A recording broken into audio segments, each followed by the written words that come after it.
хабарҳои иқтисодӣ барои имрӯз 26 октябр. қисми зиёди маблағҳое ки аз Русия ба Тоҷикистон равона шуданд ба тараққиёти ҷумҳурӣ аз ҷумла ба бахши сохтмон ва маориф равона карда шудааст.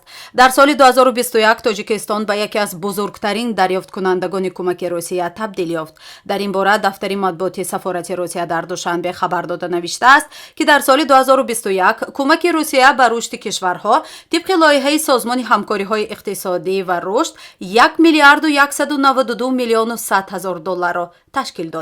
намояндагии дипломатӣ афзуд, аз ин маблағ 103 миллиону 200 ҳазор доллараш ба татбиқи лоиҳаҳои мусоид ба рушди Тоҷикистон равона шудааст. ҳамин тариқ 77 миллион доллар барои сохтмони мактабҳои Русия ва 10,5 миллион доллари дигар барои барномаи ғизои мактабҳо аз тариқи барномаи ҷаҳонии озуқаворӣ ҷудо шудааст. ҳамзамон 4 миллиону 200 ҳазор доллари дигар барои дастгирии донишгоҳи славянии Русия ва Тоҷикистон интиқол дода шудааст. ба ҷуз аз Тоҷикистон, аз ҳама бештари кӯмакҳои Русия барои рушдро Қирғизистон, Узбекистон, Арманистон, Куба, Кореяи Шимолӣ ва Никарагуа дарёфт карданд. қаблан маълум шуда буд, ки дар соли 2021 Москва ва Душанбе ба маблағи 1 миллиарду 400 миллион доллар доду гирифт карданд, ки нисбат ба як соли қабл 40% бештар аст. Ӯзбекистон қасд дорад дар мавсими тирамоҳу зимистони оянда аз Туркманистон 4 миллиард киловатт-соат нерӯи барқ харидорӣ кунад. Шерзод Асадов, котиби матбуоти раис ҷумҳурии Ӯзбекистон, ба расонаҳои ӯзбекӣ дар ин бора хабар дода гуфтааст, ки дар ҷараёни сафари ахири Шавкат Мирзиёев, раис ҷумҳурии Ӯзбекистон ба Туркманистон, дар ин бора тавофуқ ҳосил шудааст. Тафсилот аз ҷумла маълумот дар бораи қимати нерӯи барқи Туркманистон барои истеъмолкунандагони Ӯзбекистон ифшо нашудааст. ёдовар мешавем, ки Тоҷикистон ҳамасола дар давраи баҳору тобистон апрел-август ба Ӯзбекистон то 1,5 миллиард киловатт-соат нерӯи барқ содир мекунад. интиқоли нерӯи барқ аз Тоҷикистон ба Ӯзбекистон аз моҳи апрели соли 2018 пас аз танаффузи 9 сола бар асоси қарордодҳои ҳамасола аз ҷониби ширкатҳои барқи ду кишвар аз сар гирифта шуд. ҳар киловатт нерӯи барқи Тоҷикистон барои Ӯзбекистон 2 сент аст.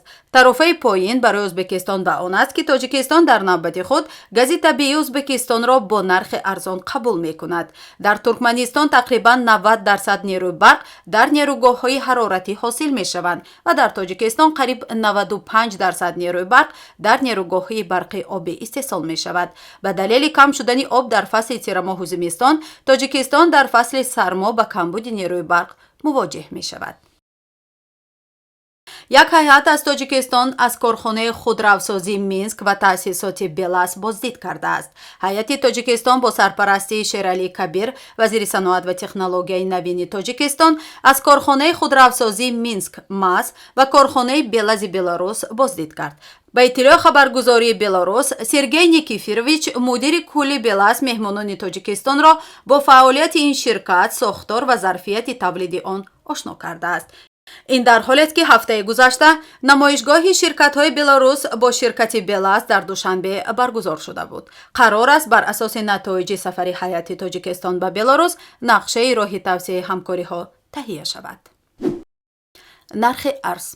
бонки миллии Тоҷикистон қурби расмии асъори хориҷиро нисбат ба пули миллии сомонӣ барои имрӯз 26 октябр муқаррар намуд. имрӯз беқурбшавии сомонӣ нисбати асъори хориҷӣ ба назар мерасад. қурби расмии 100 рубли Русия дар Тоҷикистон 16 сомониву 30 дирам мебошад. бонки миллии Тоҷикистон қурби 100 доллари Иёлоти Муттаҳидаи Амрикоро 1021 сомониву 53 дирам ва 100 евроро 1007 сомониву 84 дирам муқаррар кардааст. нархи нафти хом. имрӯз нархи нафти хом дар биржаҳои ҷаҳонӣ яккам поин шуд. нархи миёнаи фурӯши ҳар бушка нафти хоми таҳвили моҳи оянда дар биржаҳои Intercontinental Exchange ва Brent фьючерси Лондон 90 доллару 93 сент муомила шуд. нархи миёнаи ҳар бушка нафти хоми таҳвили моҳи оянда дар биржаҳои New York Mercantile Exchange ва Lightswhite Oil New York 84 доллару 73 сент муомила шуд.